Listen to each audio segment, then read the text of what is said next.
We're live. So recently, I was invited to the house of Team Gematrix to join their family of streaming. And I was streaming I first started streaming Devil May Cry Special Edition. Devil May Cry 5 Special Edition on the PS5.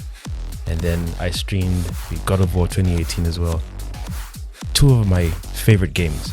After the release of Devil May Cry Dante's Awakening, that was like, for me, the peak level of Devil May Cry. Literally the best game. I've never played the first one. I learned about the game for the first time, I think towards the end of production for the second game. But I remember seeing footage for the first game of people playing it, and it felt very slow. When it comes to third-person adventure games, I like my characters moving fast enough or swift enough. All this sluggish, because Dante moved very slow strides when he ran. I hated that. So I thought, you know what? If they're making a second one, surely they're going to fix this sluggishness from the first one and the second one. And although they changed the gameplay style in terms of the visual, the changing the weapons is the same. The changing your different fight modes, like different stances, the gunslinger, swordmaster, royal guard, and trickster. I think those modes were the same in the second one, I think. I didn't mind the second one. I enjoyed it. It was a good experience. I felt it was better than the first one in terms of just for someone who's getting into that kind of genre of games or into that franchise itself. But because I don't like slow games, I didn't want to touch the first one at all. Then Dante's Awakening came out. Guys, I can't even remember what time period in between Devil May Cry 2 and Devil May Cry 3 and God of War was going on. But I remember when I first played God of War, in my mind I was already stacking up games that I felt this is how you make. If anyone doesn't make games like Devil May Cry or God of War, you suck. If you didn't make games like those two, you suck, because they felt like winning formulas for me that I felt this is how you should follow. This is the path. You shouldn't copy the exact game, but the strategy of the camera angle, the different weapons, sword play, different bosses, not too hard, not too easy, challenging, different levels. Devil May Cry feels like what I would do if I had a games company and I saw Resident Evil, because both for me just work. I don't know if I know I don't buy a lot of games because sometimes games feel gimmicky to me. Certain companies don't release quality games that I would like to enjoy. So I'm yet to see a very fun yet scary zombie game where you can pull off some really style. That's what Devil May Cry feels like to me. Like a zombie monster game, but you can be stylish. So it's almost like Resident Evil meets, I don't know, Evil Dead. For me, it kind of feels like that, but more stylish. Because there's a guy who's spinning his sword like it's nunchucks, and he's got nunchucks, and then he's spinning a shotgun to do different. That's such an epic idea. So for me, Devil May Cry 3 was that was just there. So when I heard they were making 4 was cool. Didn't mind 4, but 4 felt weird to me because they introduced Nero.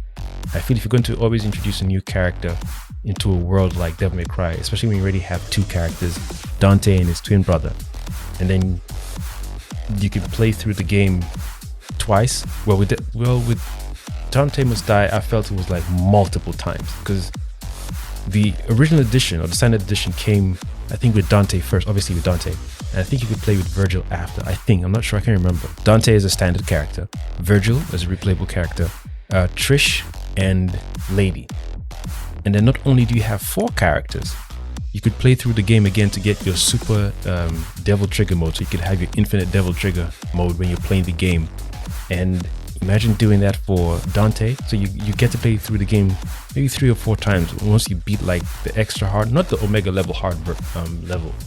There's easy, normal, hard. I think it's very hard you have to beat. When you beat the very hard mode, then you can unlock the Super Dante infinite Devil Trigger. So your monster mode is infinite. It doesn't deplete. I can't remember what other games did that, but I've always said that is a winning factor for any company making a game like Devil May Cry. Any game where it includes like a Super Saiyan mode that you get to unlock midway through the game towards the end, and it makes you want to play the game again with that mode and beat those bosses or sub-bosses that pissed you off. I know, and that's how I feel. The guys who have pissed me off during the game, I'm like, okay, pen and paper, I'm marking their name. Okay, cool, I'll see you next time. When I get my Super Saiyan mode, come for that ass. coming for round 2. Then you want to play it on easy so you can stack up your orbs and your experience points to upgrade your weapons. Then when you're done with that, it's like, okay, cool. Now I got my Super Saiyan mode and I got my weapons already maxed out.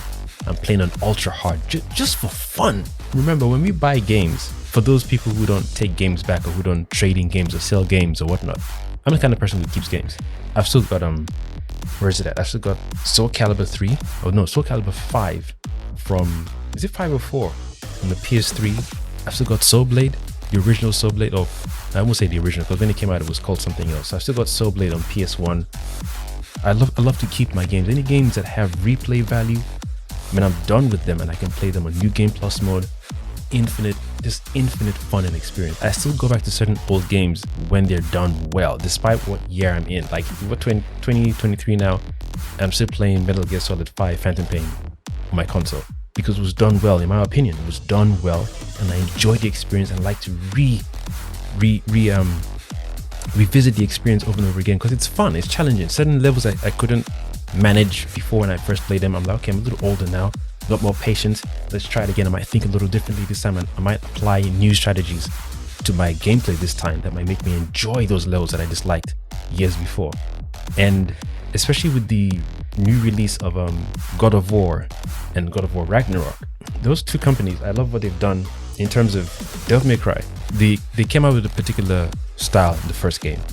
They changed it up in the second game. So I wish I'd done my research. I don't know if different companies took over from the first one.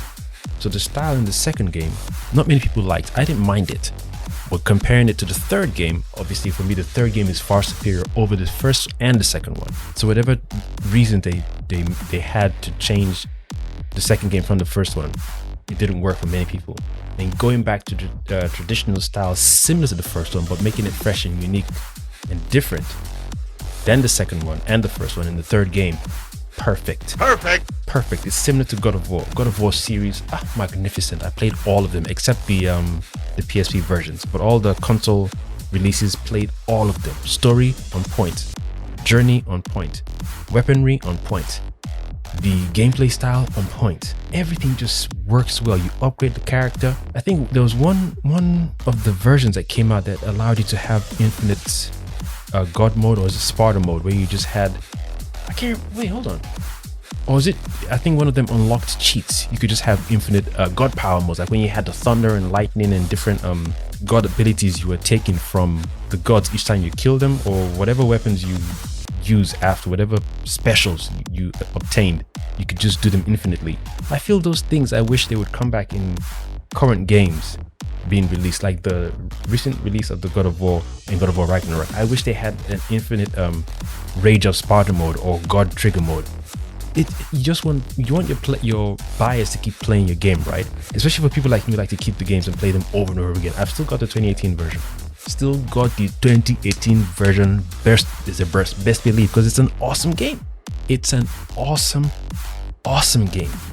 So just little nuggets and Easter eggs saying like a little thank you. You guys stuck around for the whole package, and then we gave you the New Game Plus mode, which I feel should be standard.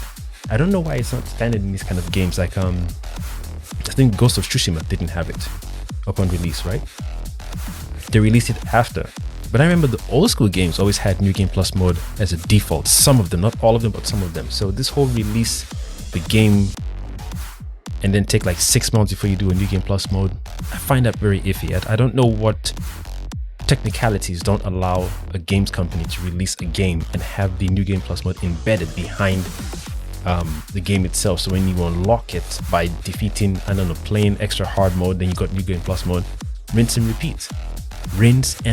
Till this day, I will stream the God of War 2018 version on my channel or Gematrix channel as if I'm playing it for the first time. Beautiful experience. Obviously in New Game Plus mode with my upgraded axe and Chaos Blade.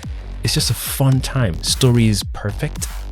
Character development is perfect. And as a father as well, being that Kratos has a son in this story, perfect. So I just wanted to come here and talk about those two games because I really love them, and I don't see many games being made similar to them. Anyway, I'm outie. I have been your one and only host, ladies and gentlemen, the Cosmic Jedi, signing out.